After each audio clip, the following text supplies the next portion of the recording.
Bonjour à tous. Alors, une petite chanson en vous attendant peut-être, en essayant d'avoir quelques personnes de présent sur ce live. Allez, on va rechanter du Mélis Mel, hein. C'est de ton en ce moment, je pense. Je vais essayer. C'est la lutte finale, un combat d'initiés sont les perdants qui gagnent. Nos dames émancipées, les médias sur le roi, mon peuple articulé d'un pantin au long bras. Faut pas venir pleurer. Allons, enfants de la patrie, le jour de gloire est terminé entre nous deux. La tyrannie, les étendards sont élevés. Entendez-vous dans nos campagnes mugir ces pauvres de faim, de froid, qui viennent jusque dans nos bras, pleurer dans nos villes, nos sarcasmes, aux armes, etc. Aux armes, etc. Que veulent cette horde militaire de traîtres et de rois conjurés quand ils nous traitent, quand ils nous traînent de cons, de braves, de pauvres Français, quoi? Ces cohortes étrangères feraient la loi dans nos contrées, flics, soldats, mercenaires, alors qu'on est tous étrangers. Aux armes, etc.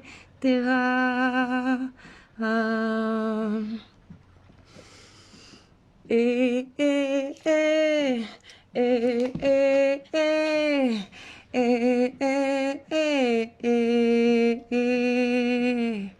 L'État comprime et la loi triche. L'impôt se rit des malheureux, nul devoir ne s'impose aux riches. Le droit du pauvre est un mot creux, des preuves qui se ramassent à l'appel. L'égalité n'existe pas, nul droit sans devoir, dit-elle.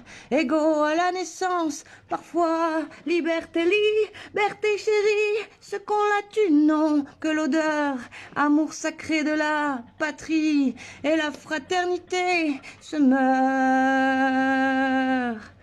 Et la fraternité se meurt.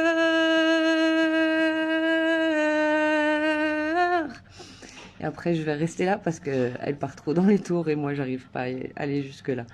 Mais bon, voilà, merci à tous. Voilà, vous êtes quelques-uns sur le live. Donc, ce matin, c'était un peu difficile pour moi. J'avais rendez-vous avec une avocate, voilà, que j'essaye de faire, bah, que j'essaye de faire travailler pour essayer de défendre mon dossier, mais bon, c'est compliqué. Je vais revenir un peu plus dans les détails, vous expliquer un peu tout ça.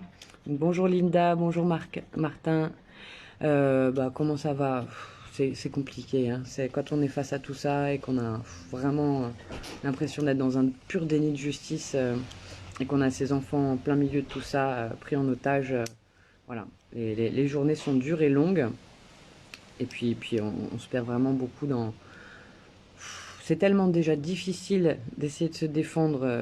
Il y a beaucoup de soucis au niveau de comment mener à bien le contradictoire quand on n'a pas accès à son dossier comme on voudrait, quand c'est difficile d'avoir un avocat qui joue le jeu aussi. Enfin, c'est quand même très compliqué. Donc j'essaye de faire en sorte d'aller au mieux.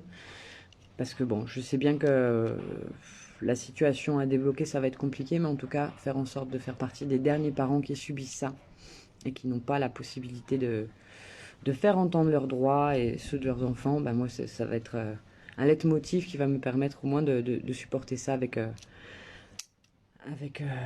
bah, voilà, enfin, ça va me donner une raison de me battre et de me lever le matin.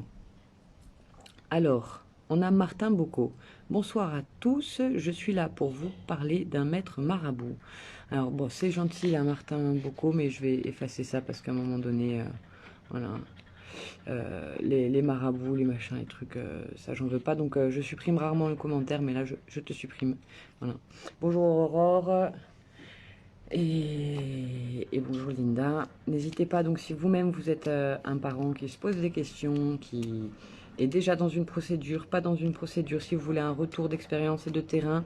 Voilà, moi je pense que à l'heure actuelle, c'est devenu tellement difficile de faire entendre ses droits que faire prendre le risque à vos enfants de subir ce genre d'épreuve, je crois que c'est pas judicieux. Même si votre conjoint, femme ou homme, hein, vous posez problème, je crois que on aurait vraiment tous intérêt à essayer de se débrouiller par tous les moyens possibles et inimaginables, mais pour limiter le plus possible la présence de la justice dans tout ça, parce que tout porte à croire, malheureusement, que allez, on va pas dire dans 100% des cas, mais dans 70% des cas, on a quand même de gros problèmes à, à pouvoir faire entendre son point de vue, surtout quand on n'a pas les moyens de pouvoir assumer une défense. J'ai entendu des cas de personnes, ça fait plus de 10 ans qu'ils sont dans ce combat-là, ils ont toujours plus accès à leurs droits parentaux, ils ont mis des sommes énormes, et des fois ça atteint 90 000 euros, et on ne comprend pas que ça puisse pas se débloquer plus simplement, mais quand on est vraiment aux prises à tout ça, et quand on a tous les retours de terrain que j'ai pu avoir, on comprend qu'en fait, dans les audiences, c'est déjà plié d'avance, hein. Des fois, c'est juste un accord entre avocats géré à la machine à café, et que peu importe l'audience, si on a décidé que l'un des parents allait l'emporter, vous pourrez apporter toutes les preuves que vous voulez au monde, et vous n'arriverez pas à faire entendre vos droits, et la vérité sera bafouée. Alors, aujourd'hui, donc en passant après l'avocate, j'ai décidé d'aller prendre rendez-vous pour consulter mon dossier, parce que voilà, pour l'instant, l'avocate que j'ai pris, elle est surtout là pour mon problème de logement, parce qu'il y a des démarches que je ne pouvais pas effectuer seule sans avocate. Moi, je suis plutôt d'avis maintenant d'essayer de fonctionner sans, si je peux. Et dans les démarches que je peux effectuer seule, je les effectuerai seule. Donc, tout ce qui concerne la juge pour enfants, pour l'instant, j'ai pris la décision de continuer de me défendre seule. Parce que j'ai une avocate en face, l'avocate de la partie adverse, en fait, tout porte à croire que elle fait ce qu'elle veut avec l'autre avocat, et moi j'ai pas envie de... Et puis même mon avocate même me dit, j'ai pas trop envie de subir, enfin d'être dans votre affaire, parce que voilà, vous allez pas être satisfaite forcément de ce que je vais pouvoir faire, et moi-même, voilà, j'ai pas trop envie de défendre votre cas là-dessus, donc voilà, ça tombe bien, on va être dans un truc comme un... Enfin, on s'entend là-dessus, quoi. Moi, j'ai pas envie de lui causer du tort, je préfère qu'elle me défende correctement dans tout ce qui est les abus de justice par rapport au fait qu'on m'expulse de mon logement, alors que c'est mon logement social que j'ai depuis bien avant la rencontre avec mon mari, que lui est propriétaire de au moins 2 logements, plus un fonds de commerce, et donc il n'est même pas éligible à un logement social, et il dit qu'il n'a pas d'argent et qu'il ne peut pas se loger. Maintenant, il est logé en Balagne, dans une maison de famille où il ne paye pas le loyer, donc je ne vois pas pourquoi on lui attribuerait mon logement social. Donc a priori, mon avocate va pouvoir quand même défendre ça, et j'espère que entre le délai de justice pour faire appel et le délai, comment ça s'appelle, c'est immédiat en fait la décision de justice de me sortir de mon appartement. Donc voilà, j'essaye de jouer jouer la montre, et voir à quel point on va mettre ou pas à exécution la décision de la juge Sbragia. Bon, je fais un point sur la jugeuse Sbragia parce que j'ai eu quand même quelques retours. Voilà, en ce moment, je cherche à rassembler un maximum de témoignages sur cette juge. Pour l'instant, l'autre juge, Claire Chavigné, mis à part le fait qu'elle est débordée, et que voilà, elle fait confiance aux services sociaux, et à des rapports qui, pour moi, n'ont pas été vraiment dans l'enquête, parce que c'est quand même moi qui ai signalé un problème de danger et de mise en danger de mes enfants. L'enquête a été pour moi complètement bâclée par la PJJ, qui est la protection judiciaire de la jeunesse. Et depuis que ce rapport a été rendu, malheureusement, les services sociaux qui ont suivi après la PJJ se fixent sur le rapport de la PJJ. Il n'y a aucun moyen de revenir en arrière sur ces cafouillages qui ont été faits dès le début, quoi. Donc c'est quand même compliqué. Alors, par rapport donc à la jugeuse Bradja qui donc décide de mon expulsion de façon totalement illégale, j'ai réussi à collecter bon nombre de témoignages sur les dysfonctionnements de cette juge, aussi bien de la part d'avocats qui estiment qu'effectivement elle traite les citoyens contribuables comme de la merde, et ça donc c'est plus ou moins avéré et reconnu par bon nombre de personnes qui travaillent déjà au tribunal et un nombre incalculable de clients. Donc voilà, j'aimerais réussir à collecter un maximum de témoignages, si possible non anonymes, mais en même temps je comprends très bien, quand on est dans les affaires, on n'a pas envie de se retrouver dans la mouise à dénoncer ce genre d'agissement. Mais pour les gens qui ont déjà eu affaire à cette juge et qui n'ont plus d'affaires en cours, peut-être que j'arrive aussi à collecter des éléments. Et donc l'idée, ce serait d'arriver à faire une action collective, parce que c'est pas normal quand même. Nous, on nous demande de montrer patte blanche et de faire des expertises psychiatriques, des choses comme ça, mais à un moment donné, on est obligé de faire confiance en des magistrats qui, depuis longtemps, sont reconnus pour avoir des gros problèmes à traiter humainement les dossiers et à respecter ne serait-ce que l'intégrité des gens et à leur parler correctement. Donc ce genre de choses, à un moment donné, c'est dans nos droits de pouvoir avoir en face de nous des magistrats qui se tiennent en fait, et qui arrivent à communiquer sans agresser, sans dénigrer. Enfin, moi, la jugeuse Brad, je l'ai enregistrée, hein, donc je peux très bien me défendre de ça. Elle m'a dit, je suis rentrée, c'était la première fois que je la voyais, j'avais les mains chargées de dossiers parce que je me défendais seule, j'avais le masque, et je rentre, je suis un peu gauche, j'ai mes dossiers, je dis bonjour madame, où est-ce que je m'assois, machin, où est-ce que je peux poser ça? Et elle m'a dit tout de suite, mais assis, assis, assis là, assis, assis, 5 fois comme ça à me parler, mais sur un ton, là, on aurait dit une...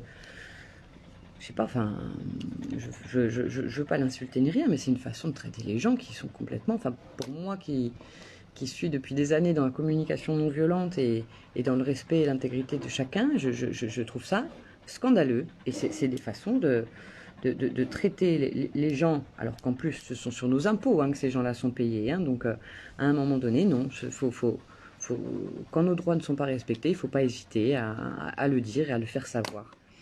Donc voilà, appel à témoins, anonyme ou non.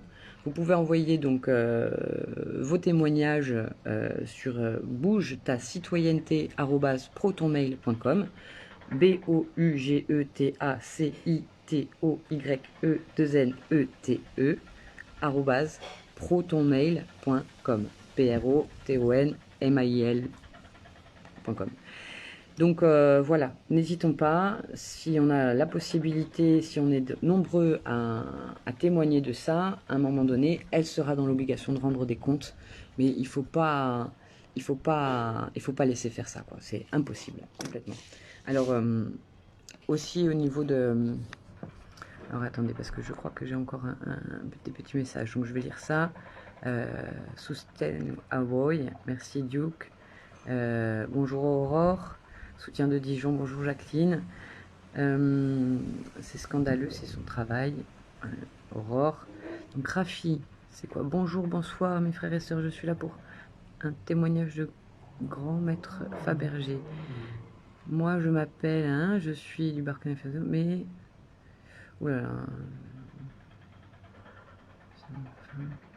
Bon, les messages publicitaires, je suis désolée, hein, moi je supprime ça directement, parce qu'à un moment donné, on ne peut pas se servir, faire de la pub comme ça, on est sur un sujet sérieux, et j'aime pas qu'on profite. Voilà. Si vous avez besoin de faire de la promotion pour vos entreprises, bah, contactez-moi, mais voilà. Je vous mets un petit, des différents documents que j'ai récupérés ce matin en essayant de prendre rendez-vous pour consulter mon dossier. Je suis tombée donc sur ce petit document distribué à l'accueil. C'est quoi la justice? Et c'est vrai que je me posais vraiment la question de ce que c'était la justice, vu comment ils ont traité mon affaire. Et donc, grâce à ce petit fascicule qui vient directement du ministère de la Justice, on va pouvoir avoir des explications. Donc voilà, je prendrai le temps peut-être de le peaufiner un peu plus, parce que là, je l'ai survolé, je vous avoue, j'ai pas pris beaucoup de temps pour ça. On a aussi un petit questionnaire d'enquête de satisfaction de l'accueil du tribunal. Et j'ai récupéré aussi, voilà, tout pour savoir tout sur vos droits et vos démarches. Enfin, c'est juste une petite feuille pour vous. Hein. Fiabilité, proximité, simplicité. C'est bien beau sur le papier, mais on aimerait bien que ce soit aussi une réalité au sein de l'antenne du tribunal. Donc, grâce à justice.fr, je peux depuis chez moi, enfin, c'est fabuleux, maintenant on n'a même plus besoin d'aller voir des humains. On peut obtenir en ligne toutes les informations sur les démarches, télécharger les notifs explicatives et les documents à remplir, trouver la juridiction compétente la plus proche de chez moi, accéder aux coordonnées d'un avocat, d'un notaire, d'un huissier, calculer mes droits à l'aide juridictionnelle. Enfin bon, voilà, vous avez des QR codes de partout qui fait que maintenant vous pouvez vous démerder tout seul. Mais bon, je crois qu'à un moment donné, il y a quand même besoin d'humains dans la chaîne, quoi. La machine et les mails, c'est bien beau, mais on a besoin de plus que ça, nous, en soutien, quand on est vraiment face à un désarroi total et un déni de droit. Donc on va regarder ça ensemble. Hein. Donc voilà, il y a le petit index. Qu'est-ce que la justice? Le ministère de la Justice, c'est quoi? Qui travaille dans les tribunaux? Quelle tenue de travail dans les tribunaux? Enfin, vous allez voir comment ça nous prend pour des enfants. Hein. Ça nous infantilise bien ce fascicule. Une seule justice pour régler tous les conflits. Comment se déroule un procès pénal? À quoi ressemble un palais de justice? Quels sont les différents tribunaux? Pourquoi une justice pour les mineurs? Ça va nous intéresser. Et place au jeu, parce qu'ils nous ont même fait des petits rébus et tout ça à la fin, quoi. Donc voilà, vous avez droit à un petit lexique pour vous expliquer un peu tous les trucs. Un accusé, qu'est-ce qu'une partie, enfin un peu d'explication sur tous ces termes-là, parce que c'est vrai qu'ils ont un jargon vraiment très spécifique qu'il faut comprendre. Alors quand on regarde, voilà, celle-là, j'ai trouvé ça de bon ton. C'est vrai que quand on voit que 70% des déplacements sont abusifs et toutes les difficultés qu'on peut avoir en tant que parent pour essayer de faire valoir les droits de nos enfants, on a l'impression que la justice, elle va toute leur couper la tête aux gamins et qu'elle a les yeux bandés, etc. Alors, enfin, bon, je trouvais que l'illustration, elle est quand même un peu difficile, quoi. Les enfants sont joyeux tout autour, mais croyez-moi que quand vous êtes vraiment aux prises avec les problèmes de justice, les enfants, ils sont plus du tout joyeux. Donc voilà, les symboles de la justice. Désolé si je tremble un peu. Donc le bandeau, c'est le symbole de l'impartialité de la justice. Moi, je crois que c'est le côté aveugle hein, qui est plutôt à mettre en avant. Le glaive, ben, eux ils disent que c'est une arme pour lutter contre l'injustice. Il représente le but de la justice, celui de décider et parfois de punir. Moi, je crois que c'est plutôt pour trucider des citoyens et leur faire couper le plus possible leurs espoirs de pouvoir réussir à entendre gain de cause, surtout quand ils sont vraiment aux prises avec voilà, de la malveillance, de la malhonnêteté intellectuelle, des documents falsifiés. Enfin, c'est quand même assez catastrophique tout ce qu'on peut entendre au niveau des retours de comment ont été traitées les affaires, quoi. Que ce soit pour les enfants ou que ce soit pour d'autres thèmes. Hein.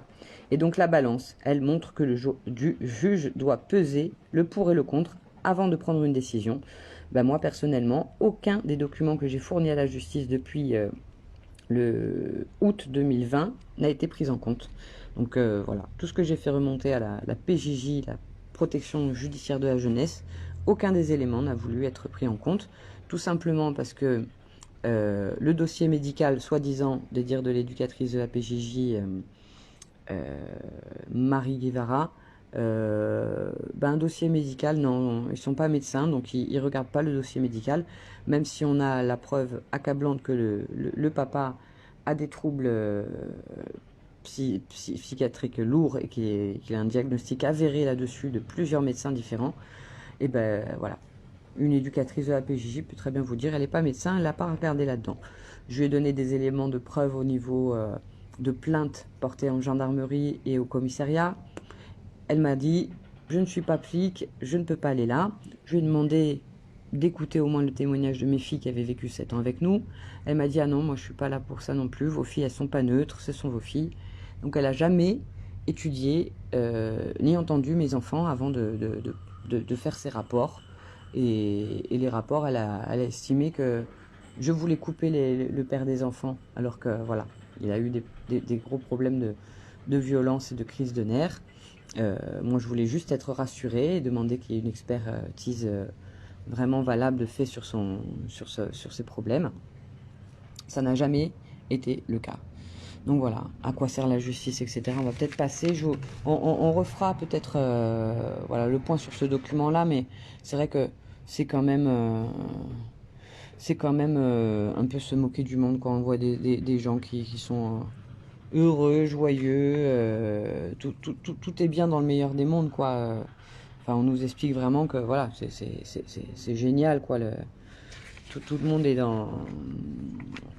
bien content. Enfin, moi je trouve il y a, bon, on va passer un peu sur tout ça. Comment se produit. Si ça vous intéresse, je ferai une explication un peu plus longue de comment je ressens ce petit fascicule, mais voilà, comme si aussi, voilà, on est les journalistes, tout le monde était présent pour parler des problèmes, des déviances, des problèmes de justice, etc. Enfin, on a vraiment l'impression que c'est parfait, quoi, ce modèle-là, quand on regarde tout ça, quoi. L'enfant, voilà, il est joyeux, il y a vraiment la cour d'appel, voilà, c'est génial, quoi. Enfin, alors, voilà, c'est celui-ci que je voulais vous montrer. Pourquoi une justice pour les mineurs? Parce que c'est vrai que, comparé à ce qui m'arrive, et par rapport à ce que peut faire la juge pour enfants dans mon domaine, on est quand même en droit de se poser des questions. Donc, pourquoi est-elle différente de celle des adultes? Il existe une justice adaptée aux enfants âgés de moins de 18 ans, les mineurs. Les règles particulières s'appliquent, les tribunaux, les acteurs, les décisions et les lieux de privation de liberté sont adaptés. La justice des mineurs prend également en compte le discernement, c'est-à-dire la capacité de comprendre de manière réfléchie ce que tu as fait, c'est bien ou mal et quelles sont les conséquences. En plus de protéger et sanctionner, la mission principale de la justice des mineurs, c'est d'éduquer. À quoi sert une juge des enfants? Voilà, ça nous intéresse. Donc, c'est marqué en rouge, hein. La juge des enfants est spécialisée dans les problèmes de l'enfance et de l'adolescence. Il est aidé dans cette mission par les éducateurs de la protection judiciaire de la jeunesse. Il a principalement deux missions. Protéger les enfants en danger, hein, et juger les mineurs délinquants. Donc moi, dans mon cas, les mineurs ne sont pas délinquants. Protéger les enfants en danger, c'est moi qui signifie à la juge qu'il y avait une mise en danger de mes enfants. À 2 reprises, mon ex-belle-mère les a mis en danger. Moi, je voulais avoir la certitude que dans le cadre du divorce, les enfants seraient protégés. Et du coup, ça s'est totalement retourné contre moi. Ma belle-mère n'a jamais été expertisée. Elle a été interrogée, je crois, une fois ou deux, à peine 2 heures. Et la PJJ a décidé qu'il n'y avait pas de problème pour madame. Donc, à aucun moment, elle a été cherchée dans ses antécédents, parce qu'elle a eu beaucoup de problèmes aussi elle-même avec la justice. Elle a eu tout un passé avec, voilà, notamment le père de mon ex-mari. Elle l'a complètement sorti, le père de son ex-mari, le père de mon ex-mari, pardon, du jeu, et elle a pu faire ce qu'elle voulait, parce que voilà, quand on a les moyens, a priori, on peut se permettre tout et n'importe quoi, on peut commettre les pires actes, voilà, vous n'êtes pas jugé pour ça, quoi. Donc, quelle décision rend le juge des enfants? Il peut prononcer 2 types de décisions. Des mesures d'assistance éducative. Un enfant maltraité par ses parents ne peut plus rester à la maison car il est en danger physique et moral. Le juge des enfants peut ordonner un placement au sein d'une famille d'accueil dans l'intérêt de l'enfant. Voilà. Donc, moi, il n'y a pas de maltraitance dans mon dossier. Rien là-dessus, aucune plainte, aucun jugement, rien du tout. Excusez-moi, je vais supprimer encore un commentaire. Décidément, on n'arrête pas d'être... je vais supprimer le commentaire. Okay. Voilà. Donc voilà, comment c'est possible qu'une juge pour enfants puisse ordonner à ce point... excusez-moi, Zounon Médium, je vais devoir te bloquer si tu continues à rajouter des commentaires. Voilà, merci, excusez-moi. Donc voilà. Donc, comment est-ce possible qu'une juge pour enfants, alors qu'il n'y a pas de maltraitance avérée, puisse à ce point sortir un des 2 parents de la vie de ses enfants? c'est totalement impossible. Alors, des sanctions pénales aussi, selon la gravité des faits commis par le mineur et sa personnalité. Donc ça, c'est pas dans mon cas. La procédure a lieu en audience de cabinet ou devant le tribunal pour enfants. Les peines sont plus ou moins sévères. Donc, voilà, enfin bon, on peut passer là-dessus, mais voilà. Comme je vous dis, la juge pour enfants, pour l'instant, elle a rien à se mettre sous la dent, si ce n'est des enquêtes d'un service social qui est la PJJ, qui a estimé, alors que mon expertise psychiatrique disait que j'allais très très bien et que j'étais tout à fait en mesure d'accueillir mes enfants, elle a estimé que j'allais me suicider avec mes enfants. J'ai eu aucune possibilité de me défendre en contradictoire, puisque le jour de l'audience, le rapport de la PJJ a été donné à 9 h pour une audience à 9 h 30. Moi, j'ai eu tellement de pression psychologique là-dessus que le jour même, j'ai eu très très peur en fait, parce que la juge me demandait de me présenter avec mes enfants. Et je me suis dit, vu tout ce que j'ai dit sur le compte de mon ex et de sa famille, et ce qui a été dit par la PJJ, j'ai eu peur qu'on me retire mes enfants et qu'on les place en foyer. Donc cette fois-ci, j'aurais dû y aller malgré tout. J'ai été terrorisée, moi, c'était au mois d'octobre 2020. Et donc j'ai laissé mon avocate y aller seule, mais le problème c'est que je me suis rendu compte après, en appel, de la décision de placement 6 mois chez leur père avec visite médiatisée pour la mère.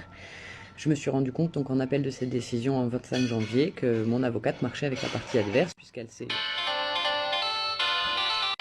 Elle a utilisé un document farfelu, fantaisiste de mon expertise pour ma défense. Alors donc ça a fait l'effet inverse, bien sûr.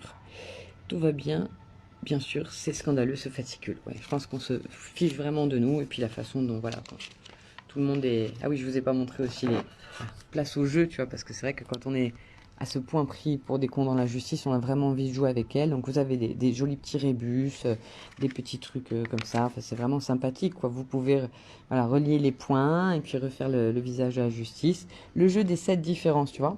Plutôt que de faire un jeu des 7 différences entre ma première expertise et ma deuxième, par exemple, non, ils s'amusent à faire ce genre de petits trucs-là, quoi. Ça fait quand même...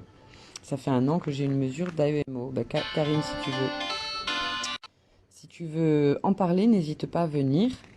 Ah, tu as une fille qui est autiste. Attends. Ah ouais, ça c'est clair, voilà. Ils nous prennent pour des demeurés. Je sais pas combien ça coûte et ni combien d'exemplaires ont été tirés de ce petit fascicule, voilà, qui est vraiment... hein, je pense que au niveau des illustrations, on voit clairement qu'on nous prend pour des gosses, quoi. Et puis il y a vraiment un déni sur comment c'est entre la réalité et le petit fascicule. Là, on se moque vraiment de nous. Et puis j'aimerais savoir combien a payé les citoyens contribuables pour ce genre d'esbroufs, quoi. J'imagine, voilà, des milliers, parce qu'il y a tout un tas de fascicules déjà au tribunal de Bastia, mais j'imagine que c'est national. Et donc voilà, tout ça pour ça, quoi, de l'argent dilapidé et à un moment donné, aucune possibilité pour le citoyen contribuable de demander des comptes. Et ça, c'est vraiment pas tolérable, quoi. Donc il y a, il y a, il y a possibilité, si on se met tous ensemble, d'essayer de dénoncer tout ça.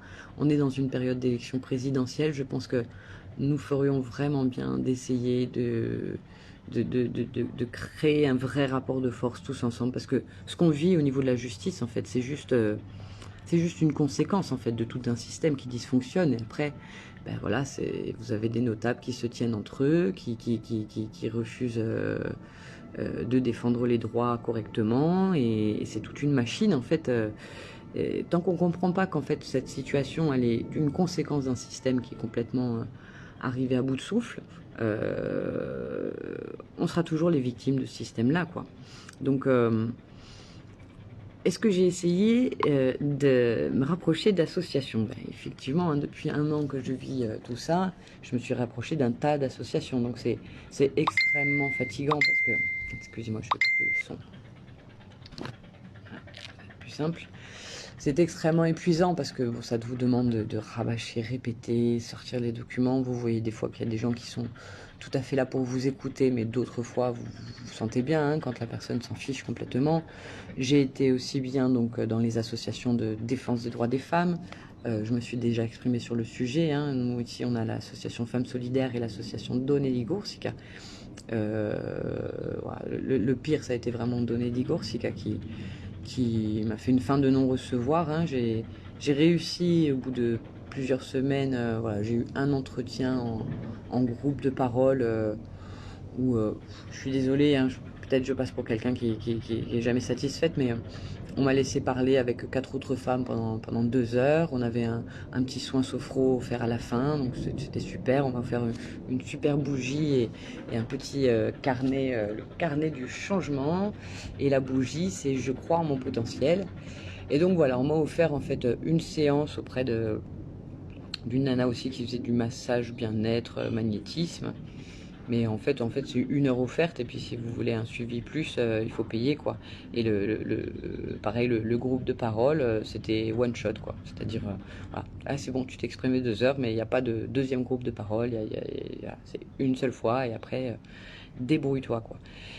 Donc voilà, suite à ça, j'ai quand même contacté à d'autres reprises l'association de Donelli Goursica et c'était vraiment pas facile de les avoir. Et j'ai quand même réussi quand j'étais dans l'obligation de quitter mon logement à, à faire en sorte d'avoir un rendez-vous avec un avocat de Donelli Corsica. Le lendemain, donc j'avais rendez-vous à 18 h. Je m'étais dit, bon, enfin, encore une petite lueur d'espoir qui s'allume au bout du tunnel. Et en fait, à 17 h 30, quand j'étais en train de me rendre au rendez-vous de chez cet avocat le lendemain, je reçois un texto de Donelli Goursica qui me dit même pas bonjour, elle me dit rendez-vous annulé. Un autre texto dans la seconde après, pas d'avocat disponible DSL et allez voir l'association d'aide aux victimes, je sais plus laquelle. Donc voilà, une fin de non-recevoir et puis même pas bonjour, pas de considération ni rien quoi. Quand on est victime d'abus de justice suite à un type qui vous pourrit la vie et qui se comporte comme un pervers narcissique, hein, parce que moi ça a été vraiment, j'ai perdu mon emploi, j'ai perdu mes enfants, j'ai perdu petit à petit donc même mon logement qui est sous la sellette, donc on voit bien qu'il y a une volonté de détruire quelqu'un quoi. Et quand on voit que le papa de mes 2 derniers sollicite le papa de mes premiers enfants pour lui faire aussi intenter une action en justice au détriment de ses propres enfants qu'il a avec moi, parce que maintenant ça bousille vraiment mes 2 adolescentes qui étaient vraiment hyper bien dans la vie et hyper bien dans leur pompe quoi. On voit que la perversion ça va très très loin et si vous avez les moyens de vous payer une justice, elle vous aidera à mettre à mal votre conjoint quoi. Donc c'est un complot, tu sais, c'est difficile, Aurore, de défendre ce genre de propos maintenant que, voilà, pour un oui ou pour un non, on est taxé de complotiste et de tous les trucs pires qui existent, qui finissent en iste. Moi, je préfère parler d'une bande organisée qui se sert de nos souffrances pour vraiment faire marcher un système qui est complètement à bout, hein, parce que c'est vrai que sans cesse les mesures ou faire le choix de privilégier le parent qui a le plus de dysfonctionnement, c'est la garantie aussi de faire tourner les sous dans la popote, quoi. C'est-à-dire forcément le parent qui s'estime subir une injustice, il va continuer d'intenter des procès, il va faire bouffer un maximum donc son avocat, l'avocat de la partie adverse, les mesures d'AEMO, c'est financé aussi par l'État français, donc on a tout un tas de gens qui ont vraiment un intérêt financier à faire en sorte que ces problèmes perdurent le plus longtemps possible, quoi. Et puis le plus juteux là, dans ces affaires-là, c'est une fois qu'on a fini d'essorer les gens avec les mesures éducatives, on peut passer à un placement.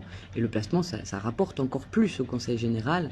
Et surtout, si une fois le placement, on arrive à détecter des retards psychomoteurs chez l'enfant, des handicaps, des choses comme ça, alors là, ça peut passer de 7 500 € par mois pour un enfant, entre guillemets, normal, sans problème, jusqu'à 20 000 € pour des enfants qui ont des retards psychomoteurs. Donc, j'ai déjà eu beaucoup de témoignages en ce sens, d'éducateurs aussi, qui constatent qu'on laisse les enfants en pouponnière, par exemple, on limite le plus possible l'interaction pour faire en sorte qu'ils puissent cumuler le plus possible dans le handicap et puis avoir encore plus de sous pour pouvoir élever ses enfants, quoi.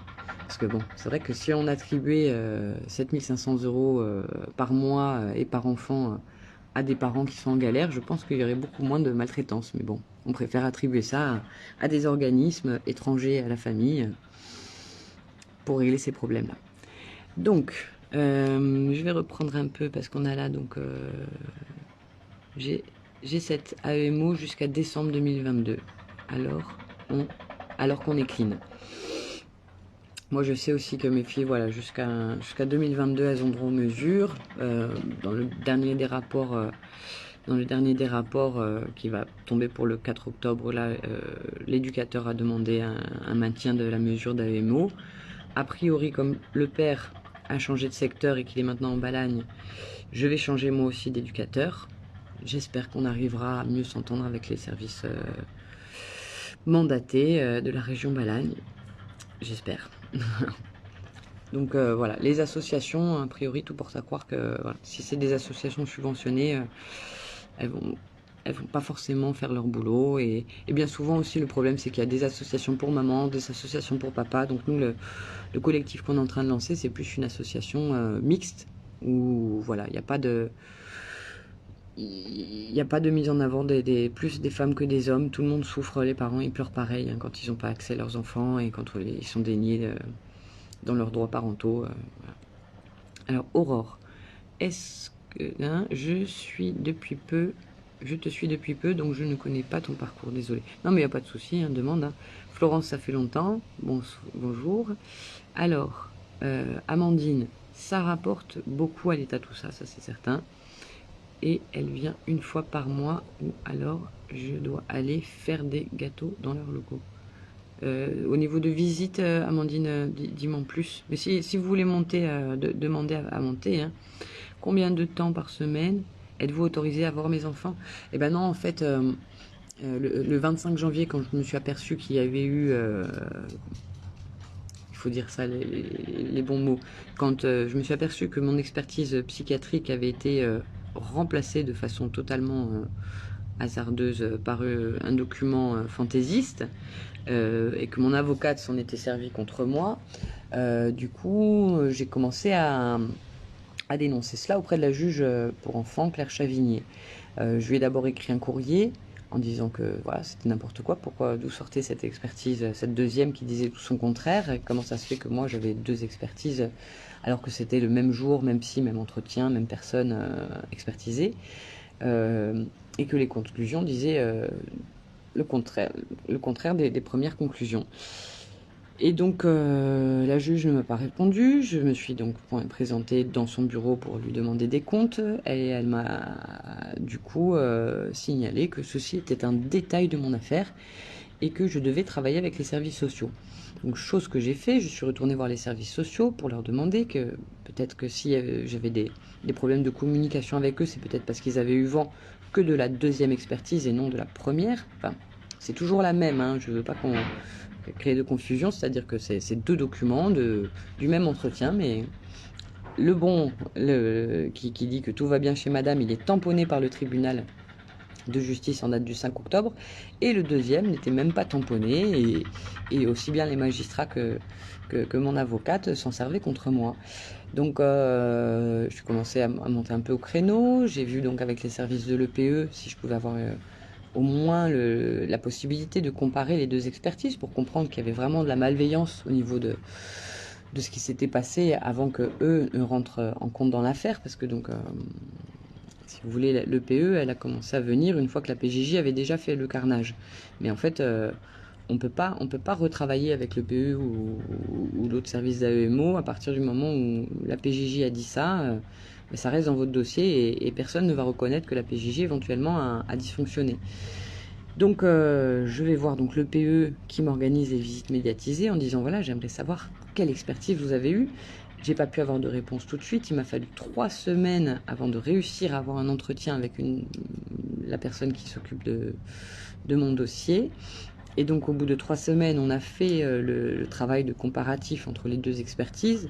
Elle a fini par me dire qu'effectivement, il y avait quand même un problème et qu'on allait reprendre tout à zéro avec moi et que tout allait se passer mieux.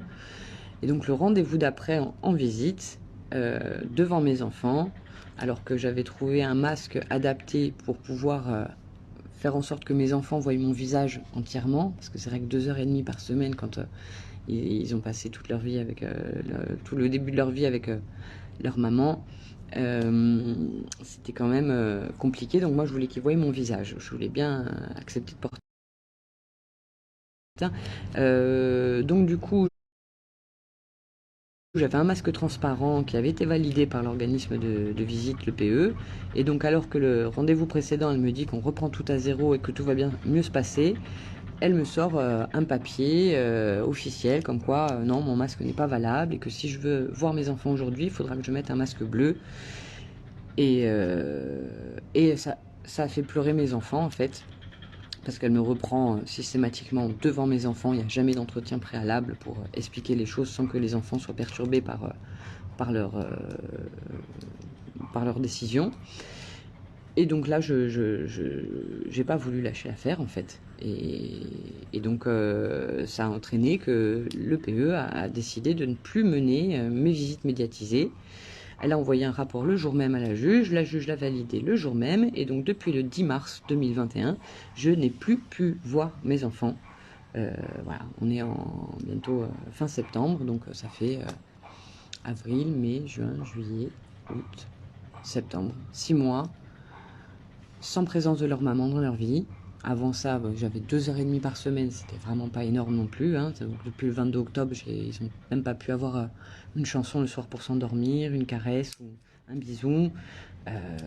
Dans un contexte en plus Covid où ils ont plein de personnes masquées tout autour d'eux à l'école. Enfin, je veux dire, le réconfort d'une mère, c'est quand même indispensable pour vivre ces genres d'épreuves, mais ça fait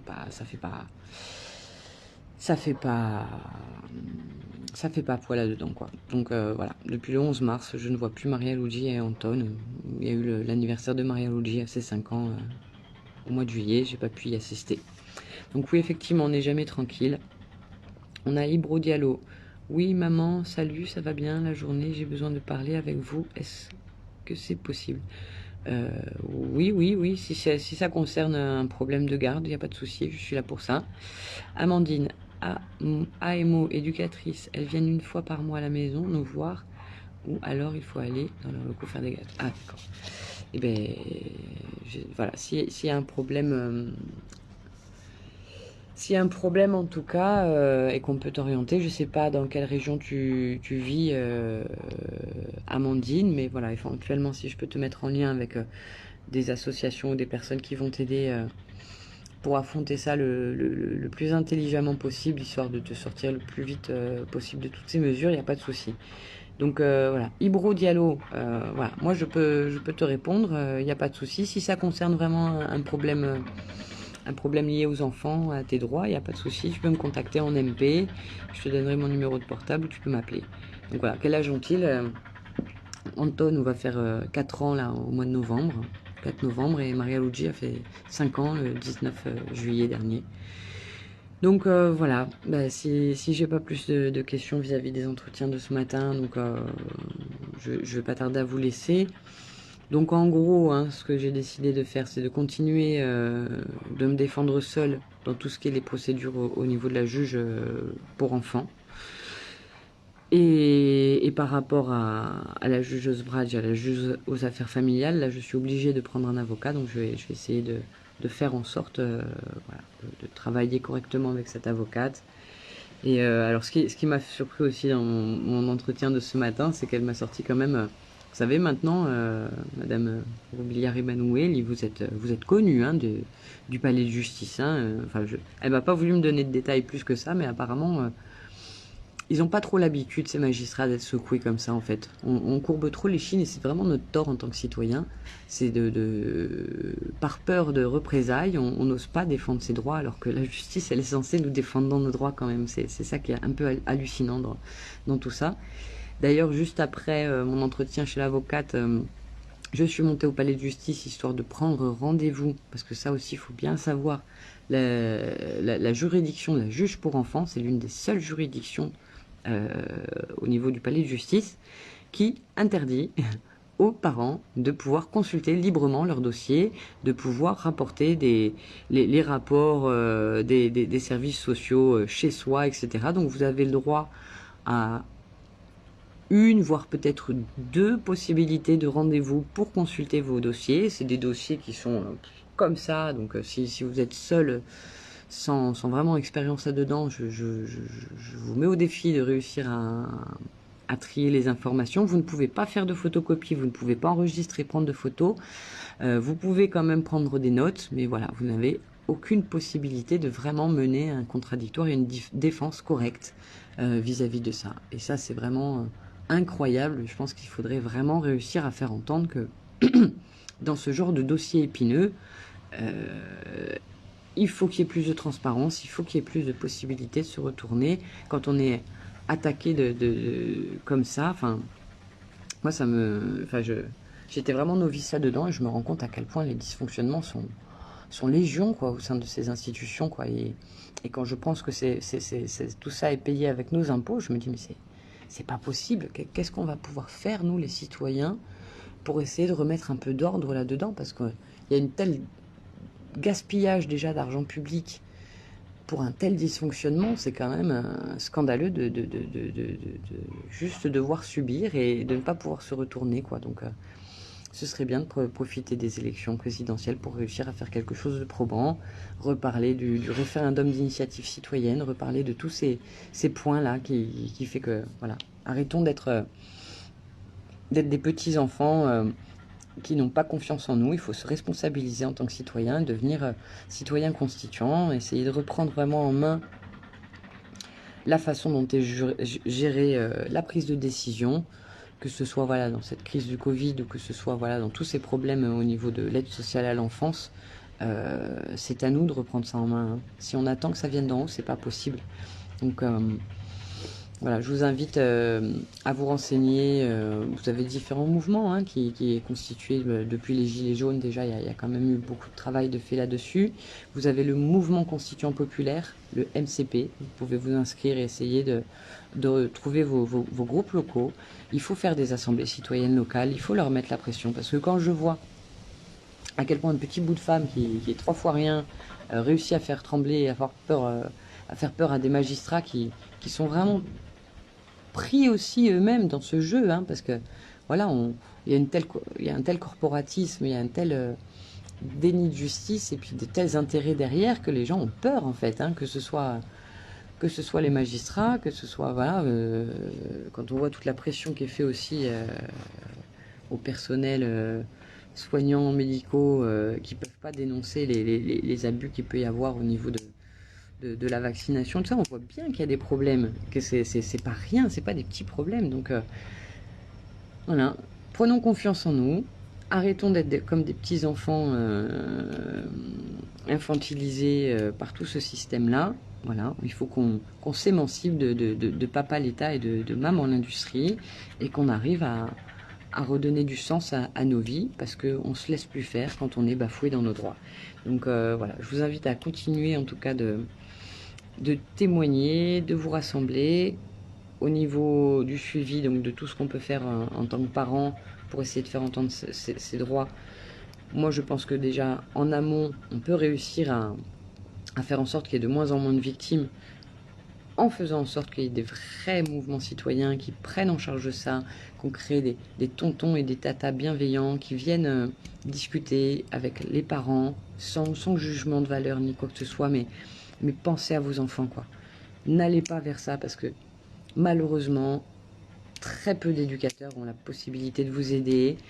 Si c'est une affaire de pognon, si vous n'en avez pas, vous allez galérer et surtout vous allez faire souffrir vos enfants pour rien, quoi. Moi, si c'est à refaire, jamais de la vie, je n'écoute les associations qui m'ont dit d'aller voir la juge pour enfants.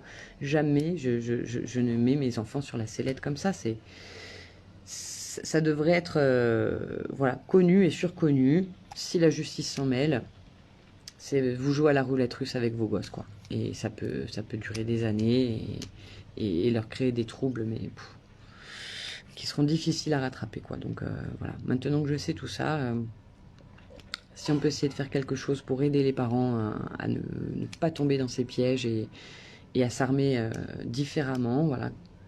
Je vous dis, je pense que avec un maximum de volonté citoyenne, d'insuffler autre chose, je pense qu'on peut y arriver.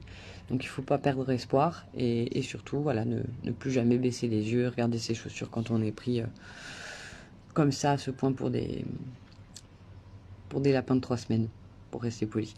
Donc merci de m'avoir écouté, je vous dis à très bientôt, à très vite. N'hésitez pas donc à me contacter soit via cette page Facebook, soit directement par mail à bouge-ta-citoyenneté@protonmail.com. Si on peut vous aider, on le fera. Si vous voulez que ça reste anonyme, on peut faire du conseil à distance. Il y a différentes choses, mais voilà, il faut pas lâcher. Il faut surtout pas lâcher et continuer, continuer, continuer jusqu'à obtenir gain de cause. Donc je vous rappelle que le 4 octobre, donc je passe en audience. J'aimerais beaucoup de la mobilisation, qu'on arrive à faire en sorte que quand l'un d'entre nous passons en audience, ben, on arrive à faire quelque chose. Je vous remercie, je vous embrasse. Force, spérez.